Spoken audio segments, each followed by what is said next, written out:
여러분의 구독은 영상을 제작하는 데 큰 힘이 됩니다. 영상을 보시기 전에 구독과 좋아요 꼭 부탁드리겠습니다. 아울러 회원이 되시기를 원하시는 분들은 유튜브 채널 홈피 구독 옆에 있는 가입 버튼을 눌러주시기 바랍니다.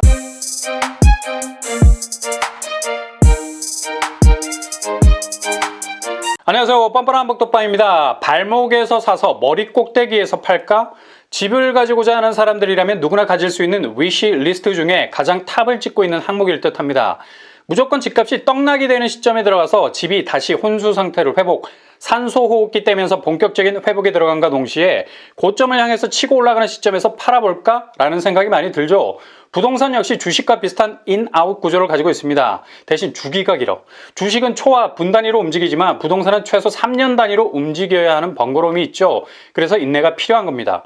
왜 2030이 영끌이라는 말을 만들어내는 부동산을 특이하게 움직였던 동선을 만들어냈을까요? 이분들은 직결심판이야. 주식과 비트코인의 호흡을 가지고 움직이는 사람들이기 때문에 뭐든 빛의 속도로 움직여서 결판을 내야 한다고 생각하죠. 일단 어떤 장이 서든 치고 빠지는 것이 뼛속까지 각인이 돼 있어요.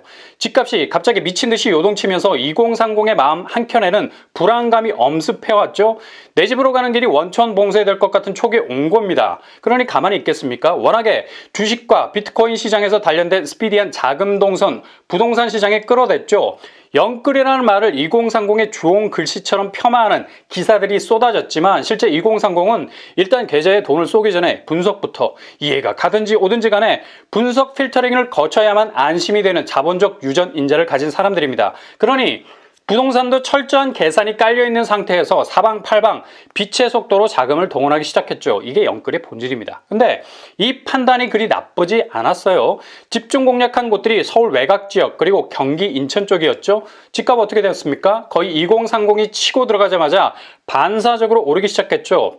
과연 2030의 수요가 집중적으로 몰려서 집값이 올라갔을까요? 부분적인 이유도 되겠지만 그만큼 성냥불을 그으면 불이 붙을 수 있는 화약골을 초이스했기 때문입니다. 일단 서울 핵심을 건드리기에는 덩어리가 너무 부담이 돼. 자금 여력이 4050보단 구력이 부족해서 딸릴 수밖에 없죠. 그래서 노도강, 서울구축, 그리고 경기도 인천으로 쇼부를 친 겁니다. 이들의 판단 거의 적중을 했죠. 초반에 말씀드린 것처럼 발목에 사긴 샀어요. 저점으로 들어오긴 했고요. 그리고 이곳들이 엄청나게 오르기 시작한 거죠. 눈 돌아갈 수밖에 없는 상황이었죠. 근데 올 하반기부터 집값 분위기가 이상하게 돌아가고 있죠. 발목이 들어왔으면 머리 끝에까지 치고 올라가야 하는데 현재 주춤한 상태입니다. 일단 서울은 외곽 지역부터 빠지고 있죠. 0.01% 오름세를 유지. 노도강, 노원구, 도봉구, 강북구 각각 0.07% 정도 유지하고 있습니다. 이렇게 오름세가 주춤하면서 매물도 눈이 내리듯이 폭신폭신 쌓이고 있어요. 눈이 쌓이면 나무가 쓰러지고 지붕도 무너져 내리죠. 부동산도 마찬가지입니다. 팔려고 내놓은 사람들이 팔리지 않으니 초조해지는 거고요. 살려는 사람들은 배짱 튕겨도 되죠. 일례로 SK 북한산 시티 매도가는 9억인데 매수자는 8억을 요구. 이게 거래가 되겠어요? 갭이 1억이나 되는데. 그러니 매물만 폭설처럼 쌓이고 결국 가격은 하방 압력을 받게 되고 폭삭. 흔히 우리가 기대하는 서울 아파트값 폭락이 오지 않을까 기대를 가지게 되는데요. 근데 이게 그리 쉽게 무너지지 않죠. 여전히 서울 공급은 너무 낯설어. 서울에서 신축 아파트 분양한다고 하면 왜 이렇게 신기한지 모르겠어요. 정말 모든 청약자들이 감탄사를 연발하면서 침을 흘리죠. 야, 서울에서도 청약을 하는구나. 서울에 사는데 서울 청약은 1년 만이야. 이렇게 말도 안 되게 서울 공급은 너무 낯설다는 거죠. 그만큼 공급 지수가 절대적으로 부족하다는 얘기예요. 주택산업연구원, 주산연, 여기도 이름이 낯설어요. 주택 수급 지수라는 걸 내놨는데 서울 공급은 70.5, 기준점 100에 전혀 미치지 못하는 수치를 보이고 있죠. 100을 넘기면 공급이 원활하다고 볼 수 있는데 그 아래는 여전히 공급이 절대적으로 부족하다는 얘기죠. 경기도 역시 89.9 정도. 이렇게 현재의 공급 상황은 어디서 아파트 청약한다고 하면 경쟁률이 천장을 드릴로 뚫고 나올 기세이기 때문에 공급망이 탄탄하지 못한 서울 집값이 생각한 만큼 주저앉기란 쉽지 않을 겁니다. 그리고 오토바이와 배달통이 뗄래야 뗄 수 없는 관계인 것처럼 공급 부족과 직결되는 부분이 바로 전월세 불안정이라는 얘기죠. 주사년에서 내놓은 전세 수치도 이런 상황을 리얼하게 보여주고 있죠. 전월세 수급 지수는 96.7, 이 중 서울이 78.3에 불과합니다. 인천은 89.6, 경기도는 조금 낮네, 102.2. 가랑비에 옷이 젖는다고 공급 부족이 누적되다 보니까 새로운 공급을 창출해내도 여전히 몸으로 느껴지는 포만감은 떨어질 수밖에 없게 되는 거죠. 히딩크 형님이 말했듯이 I'm still hungry, 여전히 배가 고픈 거야. 그래서 서울 집값이 조정이 되고 매물이 쌓이고 있는 것이 폭락의 전조라고만 생각해선 안 된다는 거죠. 경기권 폭락의 아이콘으로 불리고 있는 동두천 엄청난 불장을 이뤘었죠. 근데 이거 그냥 집값이 빠지고 싶어서 빠진 게 아니죠. 외부 임팩트가 있어서죠. 바로 동두천이 조정지역이 되어버렸습니다. 바다에서 헤엄치고 다니다가 완전 가두리가 된 거네.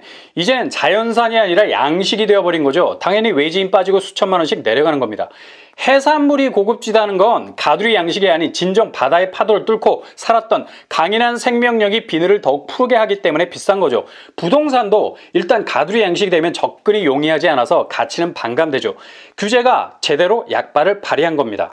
게다가 인천은 송도와 청라가 조금씩 빠지고 있어요. 송도는 하도 올라서 이게 빠지는 거라 말하기도 그렇고요. 아니 맥주를 한 컵 가득 따라서 거품이 차면 입으로 쭉 당기는 게 맛 아닙니까? 이걸 가지고 거품밖에 없다고 목에 핏대 세우고 주인 불러 세운다면 그 사람은 클라우드의 진정한 목넘김을 모르는 촌스러운 사람이죠. 그리고 청라 역시 약간 주춤거리고 있어요. 송도에 비해서 치고 올라간 파이가 여분이 있어서 여전히 다음 단계로 점프할 가능성이 있는 곳이긴 합니다. 지방은 세종과 대구가 공급이 원활하게 돌아가는 관계로 집값이 많이 빠지고 있습니다. 이렇게 공급이라는 발전기가 제대로 돌아가면 모두가 화려한 조명 아래서 파티할 수 있는 내 집 스트레스를 날려버릴 수 있는 훈훈한 분위기가 조성이 될 텐데 아쉽죠. 결국 세종과 대구가 고공행진하던 집값에 대한 해법을 직설적으로 보여주고 있는 겁니다. 오직 공급만이 바다를 가르는 기적을 보여줄 수 있다는 얘기죠. 현 상황에서 집값이 뚝뚝 떨어진다는 표현은 조금 터프하다. 왜냐? 일단 매물은 쌓이지만 매매가 안 돼. 이유는 집 하려는 사람과 집 사려는 사람이 줄다리기. 돈이 걸렸는데 눈 달아가는 거 당연하죠. 그것도 1, 2억이 왔다 갔다 하는데. 계속 물건은 쌓이게 될 겁니다. 근데 매매 지수는 아주 상태가 안 좋을 거야. 거래가 안 되니까. 이건 갭이 1억 차이인데 딜이 되겠어요? 그래서 일단 빅딜은 없다. 근데 스몰딜, 정말 집을 팔아야 하는 똥줄 타는 사람만 금매로 집을 처분할 거다. 그러니 어느 동네가 1, 2억씩 떨어졌다는 건 디테일하게 봐야 되겠죠. 전체 기준선이 뒤로 밀렸다는 게 아니라 각계, 그러니까 금매로 나왔으니 가격을 후려치지 않으면 누가 사겠어. 그 기준에서 아파트가 나갔다는 거죠. 그러니 1, 2억이 떨어진다 해서 영끌에서 집을 사신 분들 밤에 잠을 못 잔다는 건 조금 과잉 반응인 것 같고요. 물론 약간은 조정은 될 수 있어요. 그렇다고 전체 기준점이 훅 떨어졌다 볼 수 없는 겁니다. 그리고 최저점을 기다리면서 고도라는 사람은 쉽게 오지 않는다는 거. 구축보단 청약에 눈을 돌리시기 바랍니다. 서울이 너무 올라서 정말 폭락에 가까운 조정기가 오면 얼마나 좋겠습니까? 근데 자본 시스템이라는 게 이해관계라는 고래 힘줄에 묶여 있어서 단시간 안에 변화는 기대하기 힘들어요. 주식이야 하루 만에 엄청나게 빠지고 올라갈 수 있겠지만 초반에 말씀드린 대로 부동산은 수용차가 아니라 SUV, 뭔가 묵직하고 신속하지 못한 점이 있죠. 변화를 가져오기가 정말 힘든 부분이 있다는 겁니다. 그래서 구축을 들여다보시기보단 청약에 집중을 하시라. 일단 향후 집값은 상승폭이 줄겠지만 상승세라는 말머리를 돌려 세우긴 어려울 겁니다. 대략 주사년의 데이터에 근거하자면 매매 가격은 전국적으로 2.5% 정도 오를 것으로 예상해보고요. 서울은 6% 이상 오르지 않을까 예상해봅니다. 이와 연동해서 전세가도 3.5% 정도 오를 것으로 예상해 볼 수 있겠네요.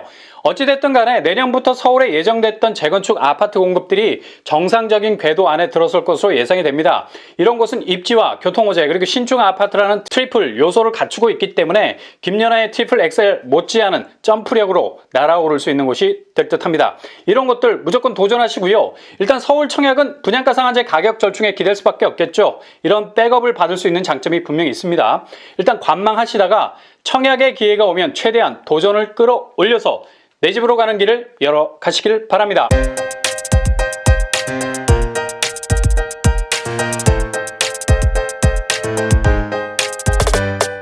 오늘의 부동산 캐리커처, 발목에 사서 머리끝에서 팔고자 하는 마음 굴뚝 같죠? 근데 분명 부동산은 생물이라 이런 머릿속의 궤도와는 다른 방향으로 갈 때가 많습니다. 그러나 전체적인 방향이라는 것이 있죠. 향후 집값은 상승폭은 얇아질 수 있겠지만 상승세라는 방향은 쉽사리 바뀌지 않을 듯합니다. 아무튼 여러분이 선택하는 모든 것이 마이다스의 손, 황금 물결을 불러일으키는 결정이 되실 수 있기를 바랍니다. 이상으로 뻔뻔한 복덕방을 마치겠습니다. 구독과 좋아요 부탁드립니다. 감사합니다.